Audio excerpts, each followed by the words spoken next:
Well, greetings. My name is Pastor Greg Delaney, and I want to welcome you to this module of our Pathways to Mental Well-Being series. This one in particular is on destructive behaviors. And you might be asking yourself, why in the world would Pastor Greg Delaney be giving a talk on destructive behaviors? Well, I'm going to dive into that a little bit before we get started into the meat of the content. I want to tell you a little bit about my journey.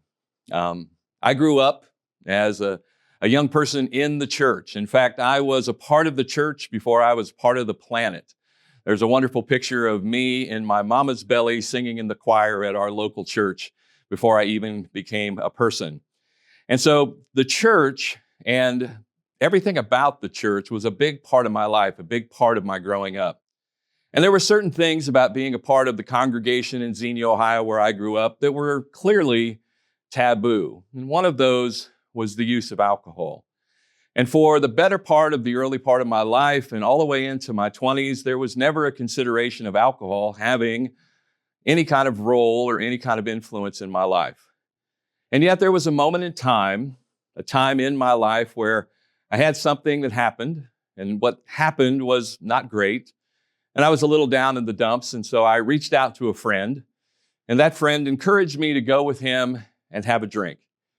And at that time, it was just curiosity. The curiosity that happened in this journey was that I kind of knew that based on my upbringing, that this wasn't something that I really had ever thought about using. I had tried it once or twice before, but there was really no intention of ever finding alcohol to be a part of my life. It wasn't part of my upbringing, and it wasn't going to be a part of my life. I never thought. But some things changed. And suddenly I found myself thinking, well, I can control this to help deal with my feelings. And I started to find myself drinking a little bit more often. And in that controlling time, I would really be able to set it apart in my schedule. I would go to work, and then after work, I might have 2 or 3 beers. And then that kind of turned into 3 or 4 beers, and that turned into 5 or 6 beers. And pretty soon, I found myself in a place where I was coping with the challenges of my life with alcohol. You see, I had a very stressful job. I worked in sales, and there were a lot of expectations that went with that job. And I began to find that the alcohol helped bring the day to a less stressful place. It helped me to relax. It helped me to actually sleep. And so I found myself starting to lean more heavily on it. And the boundaries that I had set for myself around the use of alcohol continued to change. They continued to kind of evolve. What was only going to be something after work or after 5 soon became 4 o'clock, and then 3 o'clock, and then 2 o'clock. And then suddenly I started to find myself in a place that was of compulsion. And when I talk about compulsion, it got to the place where I needed to have alcohol in order to even start my day. And all the things that I had worked really hard for, the good job, those things were starting to go away in my life. And on top of that, I was really feeling the shame and the pressure and the guilt that went along with this new behavior, this new coping, this new compulsion, and how it impacted me in my life of faith and my life within the church. And suddenly, as this progressed, I found myself in 2008 dealing with a chronic alcohol use disorder. That behavior that had started rather innocently as just a way to kind of cope with some bad news had now turned into something that was chronically really taking over my life and dictating my life each and every day, almost to the point where I lost my life, almost to the point of taking my life. In 2008, I nearly passed away from my alcohol use disorder. Now, I give you the background of that journey, and we're going to talk about destructive behavior, and I just wanted to kind of share my own, just being transparent, and that's why I'm giving this talk. It's because I've been there, and I've lived this, and now I've dedicated myself to helping others recognize when they're dealing with destructive behavior, but also finding their path to recovery and their pathway out. And I found mine through a walk of faith. Kind of a different faith than what I had before, not different in that I love the Lord, but different in my journey of what that looked like in my relationship with Him. And I had some wonderful people come alongside me and help me to see clearly that this was a behavior. This was something that could be changed. It did have a destructive tendency, but it could be turned around. And it changed with this passage from Galatians 5. It's absolutely clear that God has called you to a free life. Because I can say without equivocation, during my time of really suffering in my alcohol use disorder, there was no freedom in my life. That destructive behavior had done just that. It was destroying every element of my life, my family, my career, my health, all of it. And yet I was presented with kind of an interesting question. What will I do with my freedom? I was called to freedom. Could I really find freedom again? And as we are working with folks who are encountering destructive behavior in their life, and we're going to identify them here in just a minute, when we're encountering folks that are in that space, in that time in their life, it's important to remind them that this wasn't what they were destined for, that this behavior can be changed, that can be changed for the positive. And so as we dive a little bit deeper into this, I wanted to kind of give you a feel for what we try to encourage folks who are working with those that are dealing with destructive behaviors to help them find what are the things that I need to look for. And there really are kind of 3 R's that are associated with this. The first one's rather simple. How do I recognize the behavior? Interestingly enough, in my own story, we had so many people around me that knew that I was changing, knew that something was wrong, had seen my behavior go in a direction that they never expected. And yet they really didn't know the next piece. They didn't know how to respond to me. They didn't know what to do. They didn't know if they asked me about it, would it offend me? If they tried to help me with a potential intervention, would I deny that or get negative about that? And so one of the things that once we've recognized it, understanding how to respond with empathy. And what's interesting about empathy is sometimes we think we have to have shared experience in order to be empathetic. That's not the case. We can have empathy because of some things I'm going to share with you here in just a minute about the roots of destructive behaviors in folks that maybe will help us as we look to try to help them. The last piece is to recognize that sometimes we need to go outside our sphere of influence, outside what maybe we have at our disposal, in order to refer them to the appropriate intervention. And so we're going to dig in a little bit deeper on that to talk about these 3 R's. That first one being recognize. My particular destructive behavior was alcohol use and alcohol abuse, but destructive behaviors come in all shapes and sizes. We kind of talk about them often in the substance use space of people using drugs or alcohol, but often destructive behaviors have an awful lot of different looks to them. They can be gambling. They can also be workaholism. They can be an eating disorder. They can be anything that really kind of gets in the way of that free life, right? Something that is consuming someone to the point where it's causing a destructive pattern in their life. And so sometimes we really get focused, especially those of us in the church, on those big ones, those ones that kind of make the paper, those alcohol use, the gambling, the drug use, the pornography. But at the end of the day, these are things that kind of spur up because of some other potential issues.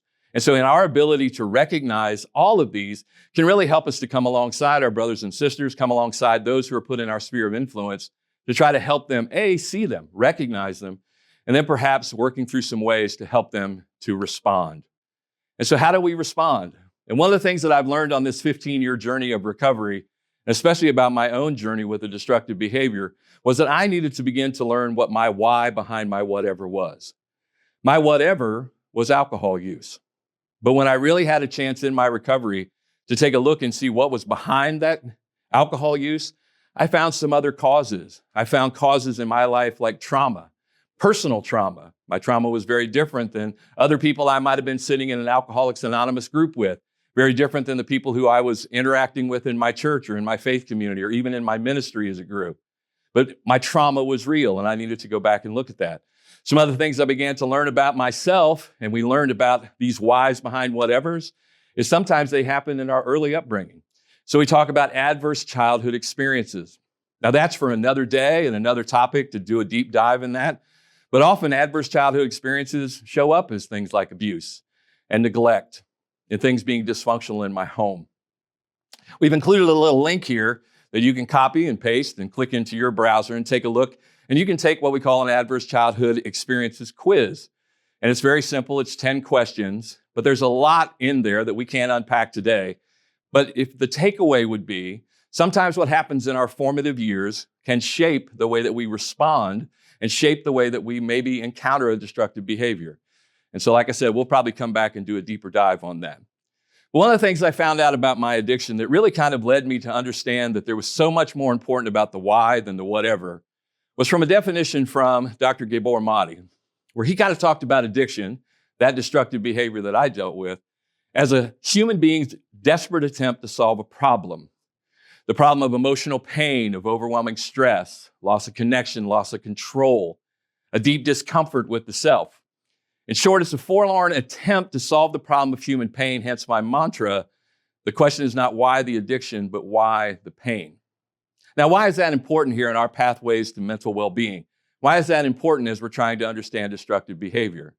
Well, often we will get so focused on what I would call the symptom. That is the behavior, the alcohol use, the drug use, the gambling challenge. We'll get so focused on that and never take a peel back and say, what's really causing this? What's the root of this? Where did this begin? What's the challenge?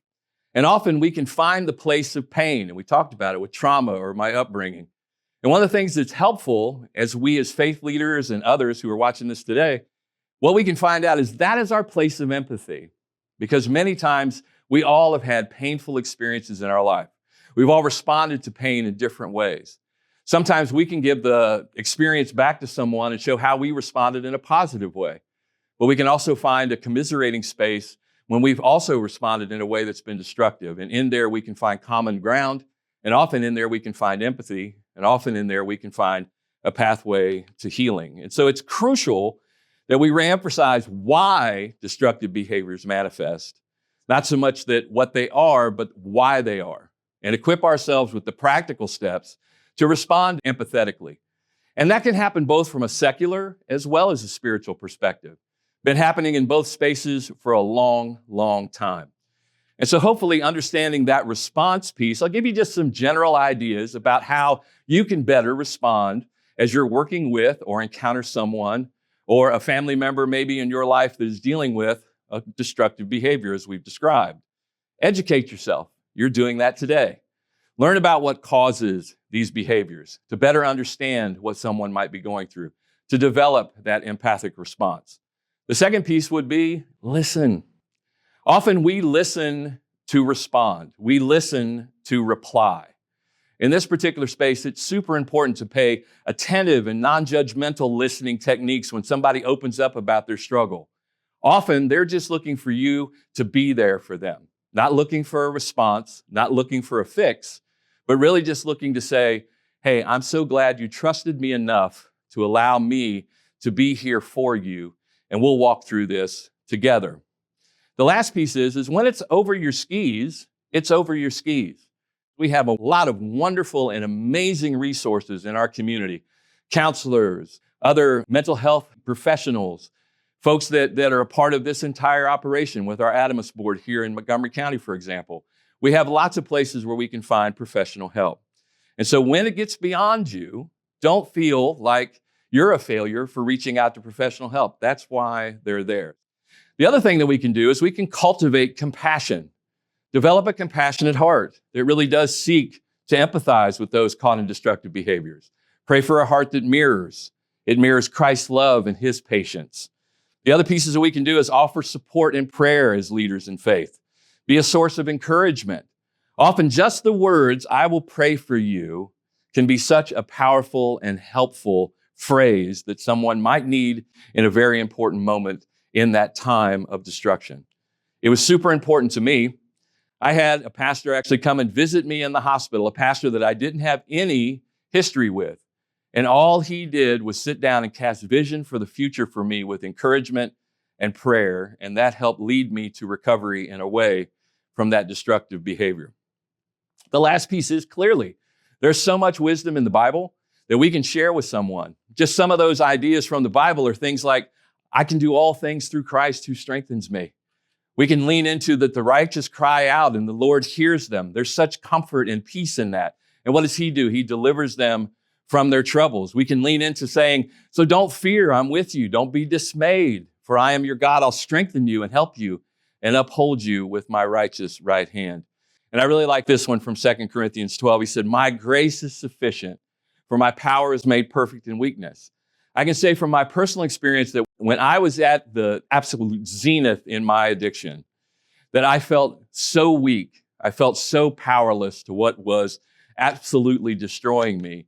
And yet to know that in that particular moment in time and in that space and time, that that's where God, from my recovery story, could do and did his best work. It was when I was at that place. So we can be an encouragement in our response when we're working with someone dealing with this. We can be an encouragement in that response with a verse like this to say, look, I know you're down. I know you're hurting. I know you feel like you're at the weakest point in time, but that's a good place to be because that's where God does some of his most amazing work. The last piece on destructive behavior I want to talk about is refer, and we mentioned that. We have non-professional interventions and we have professional interventions in this space. And on the non-professional side, just be a supportive family or friend. Offer love and encouragement and accountability to help the person overcome the behavior. There are also peer support groups. I found some of the most amazing people in the space of others that had kind of leaned into what C.S. Lewis talks about. Where does friendship start? It often starts with me too. And I found a lot of me toos in this space that were wonderful help to me in helping me overcome that destructive behavior. But the good news is we also have lots and lots of amazing professional intervention. So when we were talking a little bit about that refer and not being so proud that I can't lean on someone else and finding where that someone else might be or who that someone else might be, there's wonderful therapy and counseling from licensed professionals all over our community. There's amazing rehabilitation programs that are either inpatient or outpatient that can provide a path and a guidance with some of those peers, with some of that expertise, and even with medication to help someone find their path out of their destructive behavior. So that wraps up this particular module around destructive behaviors. Now, clearly, we couldn't go into a deep dive, but hopefully what you walked away with is just a little bit of knowledge that destructive behaviors come in a lot of different shapes and sizes and challenges. The other piece is that we can, through 3 R's, really help someone that's dealing with it. We can help by educating ourselves and recognizing what those destructive behaviors are in our friends and loved ones. We can look for ways to respond. We talked a little bit about that. And the last piece is to remember that when it gets beyond what we think we're capable of doing, that we have some wonderful referral sources of counselors and professionals in our community that we can feel comfortable about referring those people that we care about, those folks in our sphere of influence that we're looking to help, to a wonderful and excellent professional individual and counselor, and we can be confident that they'll get the help that they need. So I sure appreciate you spending time with me today. God bless you.